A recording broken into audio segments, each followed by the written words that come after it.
Sabi nga natin ay sa ating mga panalangin ay liwanagan tayo. Liwanagan tayo. Isang panyaya na binayag na isa singalin. Yung magpatotoo. Ano? Bahagi yun. Hindi magpasinungaling. Hindi rin yung panyaya ay binahayag natin sa pagdiriwang kahapon. Sabi nga ho natin ni Alin, yung mga nakasimba kahapon at doon sa sudib, no? Bahagi ho na binigyan namin ng paninilay noon ay Alin, gawa ng yung ebanghelyo na ginamit ay tungkol doon sa sabi ng mga Pariseo, mga punong saserdote at ng puno ng bayan, kalimitan, ay nahanap naman namin ang katotohanan. Kaya lang, anong sagot nila? Kasi tinatanong nila si Jesus, kung kaninong kapangyarihan mo ginagawa ang mga bagay na ito, ay sabi ni Jesus, sasagutin ko yan kapag sinagot ninyo yung tanong ko.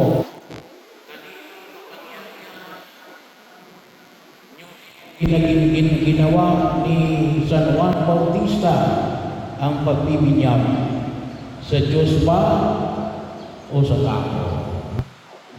Hindi nila masagot. At ang sagot na kanila ibinigay ay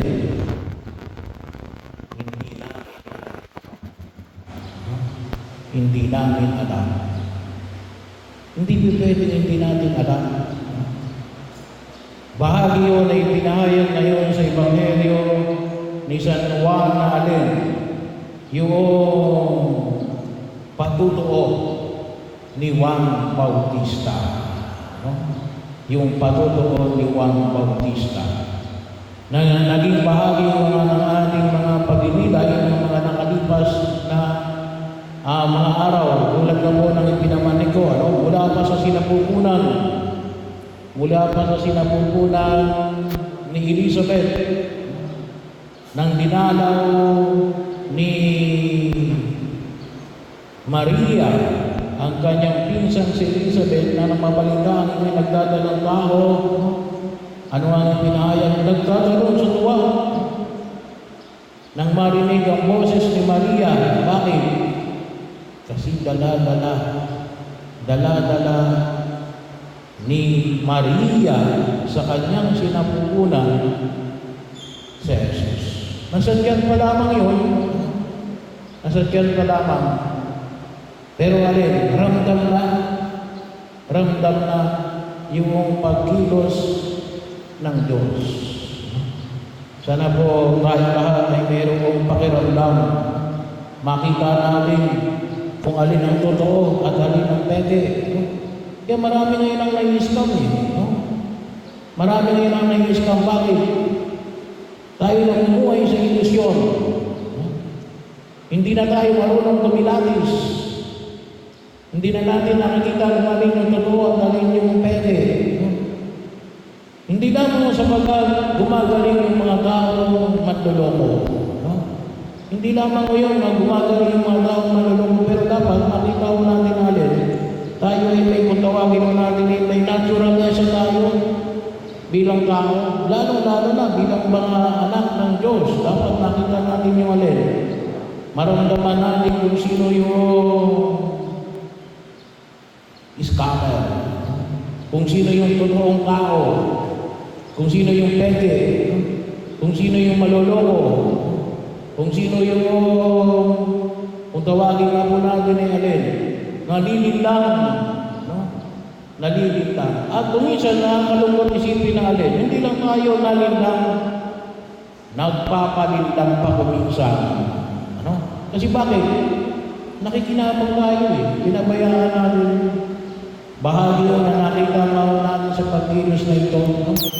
Kaya nga, kung mapapansin natin, yung korupsyon sa Pilipinas, ay sabi nga natin ay sagad hanggang sa buto, kasi pinabayaan natin Pinabayaan natin alin na tayo ay niloloko. Na hindi natin makita yung katotohanan. Hinayaan natin na tayo ay magbulag-bulagan Kaya ngayong bahagi ng pagkilos, sinisiyan na natin yung kandila, ano? At kung sino yung mga pagdiriwang natin ng mga sakramento, ito, yung Paschal Candle natin, no? Kapag may mga sakramento, sinisisihan din mo natin ito. Yung misa sa patay, sinisisihan din natin ito. Bakit tayo nagsisindi ng kandila? Hindi lamang sa pagkagawa ng ating panalangin. Pero bakit? Para maging tanglaw natin sa pagkilos sa daigdig na ito. Yung tala na magbibigay sa atin ng liwanag. Ay kapag ang ating tanglaw ay hindi patungo sa patutuhanan, sa katotohanan na dulot ng ating Panginoong Jesucristo, ay mapapaliwala ang ating buhay. No? Kaya bahagi na inayanyahan tayo. At yung patulungan ay pinakita ni Juan Bautista tungkol kay Jesus si Alin. Kaya, hindi yung mag-arbo. Bahagi yun na kung saan ay makita natin. Hindi yung maraming palamuti. Ipinapahayag sa pamagitan ng pagkilos na pagaman mo. Sabi nga natin sa ating pagninilay, nung nakaraang linggo, na may higla ng pagdududa na ipinamanig si Juan Bautista. Kasi sabi niya nung nakaraang linggo, sabi niya, ikaw ba ang hinihintay ng Mesiyas? Pero yun ay, kung tawagin mo natin confirmation, pagpapahayag. Pero ang pananampalataya natin ay isang pananampalataya na huwag natin kalimutan. Sabi nga, kahit na sa panahon ng pagdududa, ay bahagi yun, ay maging daan din upang tunay natin kilalanin. Hindi yung masamang magduda. Masalin, hinahanap natin ang katotohanan.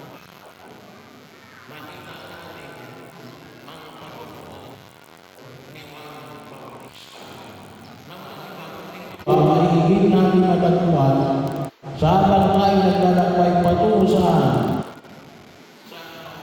kaganapan ng buhay. Nanais na ipagkaloob ng Diyos sa habang tayo ay naglalakbay sa daigdig na ito. Kaya,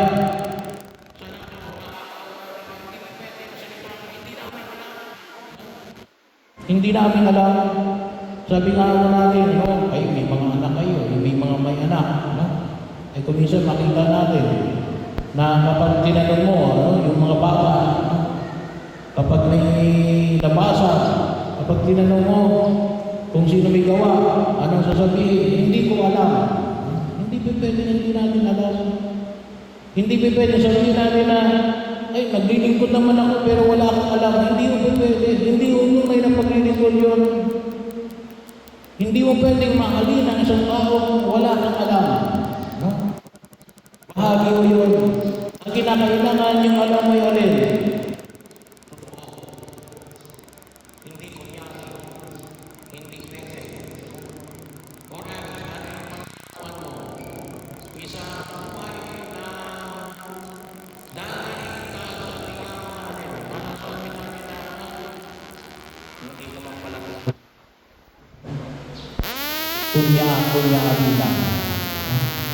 Kaya kung may namin na nagpapakita may swerte na ako ay nakapag-isang na. Pero sabi nga natin, yung tinatawag natin authentic na pamumuhay, nais ng Diyos natin, magkaroon tayo ng isang buhay na ganap, sapat. Kung tawagin mo natin ay tunay, no? Hindi lang kunyari, hindi lang ilusyon.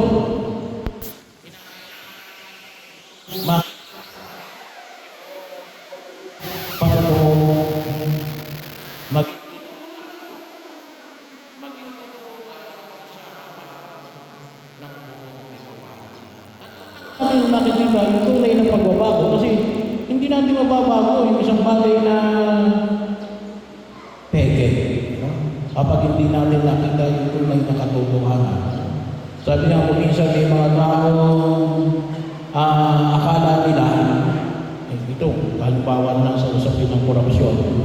Sabi ni Cardinal Lamin, sa kanyang mga pakipag-usap, kasi may mga tao pakipag-usap na mga involved sa korupsyon, no? kay Cardinal Lamin. Naniniwala sila natin na tama yung ginagawa nila, no? Kasi ibinibigay naman daw nila yung kabahagi ng kanilang mga nakulimbat sa ibang tao sa pamamaraan ng kanilang naisip.